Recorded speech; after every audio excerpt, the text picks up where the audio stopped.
জাতীয় ঐকমত্য কমিশনের সঙ্গে রাজনৈতিক দল এবং জোটগুলোর যে আলোচনা, তার এই তৃতীয় পর্যায়ে আমরা জুলাই জাতীয় সনদ 2025 বাস্তবায়ন প্রক্রিয়া নিয়ে আলোচনা অব্যাহত রেখেছি। আপনারা জানেন যে 11ই সেপ্টেম্বর, 14ই সেপ্টেম্বর এবং 17ই সেপ্টেম্বর তিনটি সভা হয়েছিল এবং 17ই সেপ্টেম্বরের পরে আমরা রাজনৈতিক দলগুলোর অনুরোধের প্রেক্ষিতে বলেছিলাম যে তাদের মধ্যে পারস্পরিক আলোচনার জন্য আমরা খানিকটা সময় দিতে চাই এবং সেই সময়ের পরিপ্রেক্ষিতেই আজকে চতুর্থ সভা অনুষ্ঠিত হয়েছে।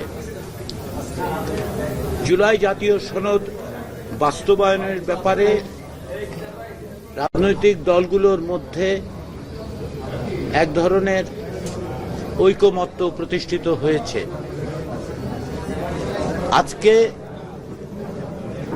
আমি মনে করি, কমিশনের পক্ষ থেকে আমরা মনে করি যে আজকে জুলাই জাতীয় সনদ 2025 বাস্তবায়নের ব্যাপারে একটি উল্লেখযোগ্য অগ্রগতি সাধিত হয়েছে। জুলাই জাতীয় সনদ 2025 বাস্তবায়নের জন্য জনগণের অংশগ্রহণ নিশ্চিত করা, তাদের সম্মতির জন্য একটি গণভোট অনুষ্ঠানের ব্যাপারে সকল রাজনৈতিক দলই একমত হয়েছেন।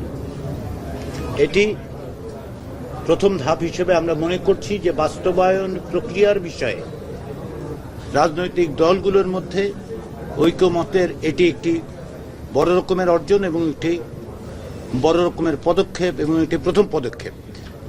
আমরা অত্যন্ত আশাবাদী যে অন্যান্য বিষয়গুলোতেও আমরা রাজনৈতিক দলগুলোর মধ্যে এই ঐকমত্য গড়ে তুলতে পারব। ফেব্রুয়ারির নির্বাচনের মধ্য দিয়ে যে আইনসভা তৈরি হবে, সেই আইনসভা যেন মৌলিক সাংবিধানিক সংস্কারগুলো করতে পারে এবং তাকে টেকসই করতে পারে, তার জন্য এই আইনসভাকে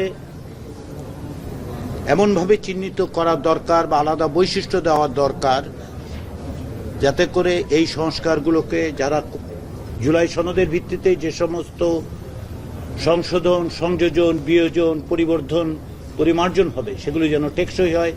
এই ব্যাপারেও রাজনৈতিক দলগুলোর মধ্যে কার্যত একটি ঐকমত্য হয়েছে এবং আমরা আশা করছি এর বিস্তারিত বিষয়গুলো আমরা আগামী দিনের বৈঠকগুলোতে অর্জন করতে পারব।